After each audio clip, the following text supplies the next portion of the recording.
السلام علیکم خواتین و حضرات، ڈیئر اسٹوڈنٹس۔ پاکستان سعودی عرب کے تعلقات میں آج کل تھوڑا سا تناؤ اور تلخی کی وجوہات پر بات کریں گے۔ پاکستان کے ساتھ سعودی عربیہ کے خصوصی تعلقات قائم ہیں۔ پاکستان اور سعودی عربیہ میں دوستی کا پہلا معاہدہ شاہ ابن سعود کے زمانے میں 1951 میں 1951 میں ہوا تھا۔ شاہ فیصل کے دور میں ان تعلقات کو بہت فروغ ملا۔ سعودی عربیہ ان چند ممالک میں ہے جنہوں نے سرکاری سطح پر مسئلہ کشمیر میں پاکستان کے موقف کی کھل کر تائید کی۔ ستمبر 1965 کی پاک بھارت جنگ میں سعودی عربیہ نے پاکستان کی بڑے پیمانے پر مدد کی۔ اس کے علاوہ پاکستان میں سوات کے زلزلے کے دوران اور سیلاب کے دوران بھی بھرپور مدد کی۔ 1971 میں بھی پاکستان کا بنگلہ دیش کے معاملے پر بھرپور ساتھ دیا۔ اس کے علاوہ اپریل 1966 میں شاہ فیصل نے جب پہلی مرتبہ پاکستان کا دورہ کیا تو پاکستان میں کے دارالحکومت میں ایک جامع مسجد کا افتتاح کیا اور اس کے تمام اخراجات خود برداشت کیے، جو آج بھی فیصل مسجد کے نام سے دنیا بھر میں جانی جاتی ہے۔ 1967 میں سعودی عربیہ اور پاکستان کے درمیان میں فوجی تعاون کا معاہدہ ہوا، جس کے تحت سعودی عرب کی بڑی بحری اور فضائی افواج کی تربیت کا کام پاکستان کو سونپ دیا گیا۔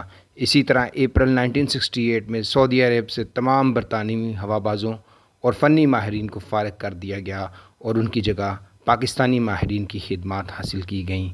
پاکستان اور سعودی عربیہ کے تعلقات میں شاید ہی کبھی ایسے موڑ آئے ہوں جنہیں تلخی تو نہیں لیکن کسی حد تک سرد مہری کہا جا سکتا ہے۔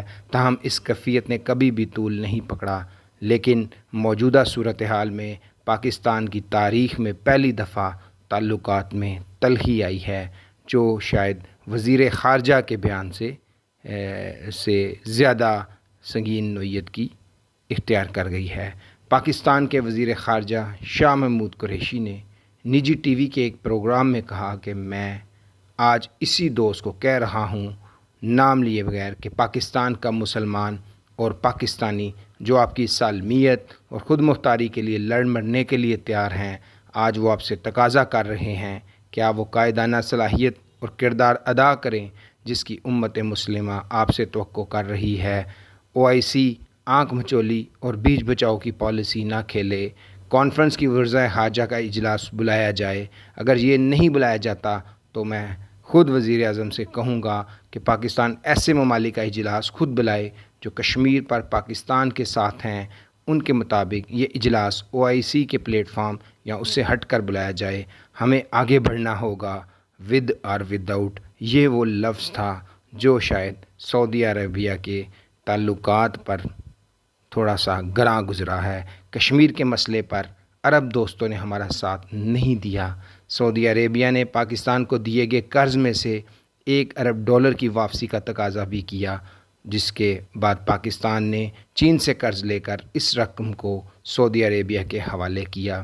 تحریک انصاف کی حکومت اقتدار میں آئی تھی تو وہ سعودی عربیہ ہی تھا جس نے پاکستان کی معاشی مشکلات میں کمی لانے کے لیے سرمایہ کاری کے معاہدوں پر دستخط کیے اور امدادی پیکج کی منظوری بھی دی۔ اس مقصد کے حصول کے لیے وزیر اعظم کو خود سعودی عربیہ کے دورے کرنے پڑے۔ اس کے بعد سعودی ولی عہد محمد بن سلمان پاکستان کے دورے پر آئے۔ پھر وقت کا جو پہیہ گھما اور چیزیں بدلنا شروع ہو گئیں، اور یہ پاکستان کی خارجہ پالیسی میں تبدیلی کا واضح اشارہ ہے۔ جو کشمیر پر ہمارے ساتھ نہیں ہے وہ ہمارے ساتھ ہو ہی نہیں سکتا۔ عرب ممالک کو پاکستان کی ان قربانیوں کا ادراک ہونا چاہیے کہ ہم نے کیسے ان کی وجہ سے اسرائیل اور ایران سے تعلقات بگاڑے ہیں۔ پاکستان کو یہ سمجھ آ گئی ہے کہ بین الاقوامی تعلقات میں قومی مفادات اہم ہوتے ہیں، دیگر عوامل کا کردار ثانوی ہوتا ہے، جبکہ ان تعلقات میں کوئی مستقل دوست یا دشمن نہیں ہوتا۔ تاہم سعودی عربیہ ان 2 یا 3 ممالک میں شامل ہے جنہیں اس اصول سے استثناء حاصل رہا ہے، لیکن اب پاکستان کی جو خارجہ پالیسی ہے، جس میں آغاز ہی سے سعودی عربیہ کو مستقل دوست ملک کی حیثیت حاصل رہی ہے، لیکن جیو اسٹریٹجک تبدیلیوں کی وجہ سے اب مختلف ممالک اپنی پالیسیوں کا تعین کر رہے ہیں۔ سعودی عربیہ کشمیر کے معاملے پر پاکستان کی کھل کر حمایت نہیں کر رہا، کیونکہ ان کے انڈیا کے ساتھ تجارتی مفادات وابستہ ہیں۔ ان کے مطابق پاکستان نے بغیر کسی درخواست کے سعودی عربیہ کو پیسے واپس کر کے واضح پیغام دیا ہے کہ اب وہ بدلتے حالات میں سعودی عربیہ سے معاشی سے زیادہ سفارتی تعاون کا خواہاں ہے۔ سعودی عربیہ نے جو سب سے اہم بات تھی، دیکھیں آپ اس بات کو اس طرح سمجھیں کہ جب پہلی جنگ عظیم کے بعد بلاد شام جو آج کے 4 ملکوں پر مشتمل ہے، جس کے بارے میں مقدس سرزمین بھی اس کو کہا جاتا ہے، صہیونی یعنی یہودی بھی اسی زمین پر قبضہ کرنا چاہتے ہیں، اور آخری جنگ جو ہے اسی سرزمین پر لڑی جائے گی، لیکن اس کو تقسیم کر دیا گیا۔ لیکن سعودی عربیہ کے اندر جو مسلمانوں کے مقدس مقامات ہیں، جن میں حرمین الشریفین ہیں، جن پر سعودی عربیہ کا قبضہ، اور اس کے بعد مسلم دنیا میں اس کی وجہ سے تقسیم کی وجہ سے آج جو مسائل کا شکار ہے مسلم دنیا، اس کے مطابق اب یہ اس بات پہ غور کیا جا رہا ہے کہ یہ مشرق وسطیٰ میں امن اور مسلمانوں میں اتحاد اور یگانت کے لیے مکہ مکرمہ اور مدینہ منورہ کو ایک علیحدہ حیثیت دی جائے، جس کی جو کسٹوڈین شپ ہے وہ تمام مسلمان ممالک کے پاس مشترکہ طور پر ہو، اور سعودی عربیہ جو اس مقدس سرزمین کی وجہ سے تمام مسلمان اس کو بڑا بھائی سمجھتے تھے، اور وہ اپنا کردار ادا کرنے سے کاری ہے، اور امریکہ کے زیر تسلط مسلم دنیا کو تقسیم کرنا چاہتا ہے۔ اس کے اپنے مفادات ہیں اور اپنے تضادات ہیں۔ ترکی جو اس وقت مسلم دنیا میں نمایاں حیثیت اختیار کیے ہوئے ہے، اس سے بھی وہ خائف ہے۔ یہی وجہ ہے کہ محمد بن سلمان جو سعودی ولی عہد ہیں، انہوں نے پاکستانی وزیر اعظم کو کوالالمپور میں ہونے والی جو مسلم دنیا کے لیے کانفرنس تھی اس سے جانے سے روکا۔ یہ بھی وہ وجوہات ہے کہ پاکستان کو اپنی خارجہ پالیسی پر نظر ثانی کرنی پڑ رہی ہے، اور پاکستان کے جو یہ بظاہر وزیر خارجہ شاہ محمود قریشی کے بیانات کو کی روشنی میں دیکھا جائے تو یہ بات عیاں ہوتی ہے کہ پاکستان خطے کی بدلتی ہوئی صورتحال کے تناظر میں اب اپنی ایک آزاد خارجہ پالیسی کی تشکیل کرنے جا رہا ہے۔ پاکستان نے جو اپنا نقشہ جاری کیا ہے، اس میں پاکستان نے حیدرآباد، دکن، جوناگڑھ اور مناور کے جو ریاستیں ہیں اس کو بھی اب کلیم کرنا شروع کر دیا ہے، جو کہ تقسیم ہند کے مطابق پاکستان کا حصہ تھیں۔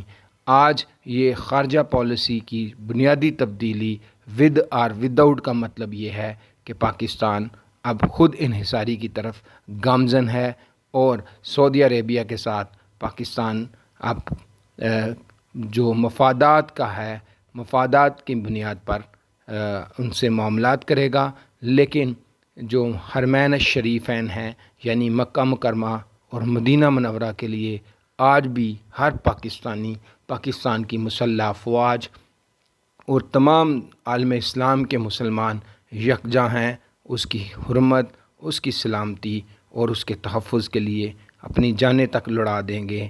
اور یہ جو خطہ ہے مکہ مکرمہ اور مدینہ منورہ اور بیت المقدس، یہ مسلمانوں کا مشترکہ اثاثہ ہے، اور یہ مسلمانوں کے لیے مشترکہ طور پر مقدس سرزمین ہے۔ یہ جو تنازع ہے یہ آنے والے وقتوں میں یہ سعودی عربیہ اور پاکستان کے درمیان مزید اس کے دورس اثرات مرتب ہوں گے، اور اس طرح پاکستان جو ہے اپنی آزاد خارجہ پالیسی کی تشکیل میں کامیاب ہو کر اس خطے میں جو بڑے بلاک ہیں ان کا حصہ بنے گا اور ترقی اور خوشحالی کی منزل طے کرے گا۔ Thank you very much. السلام علیکم۔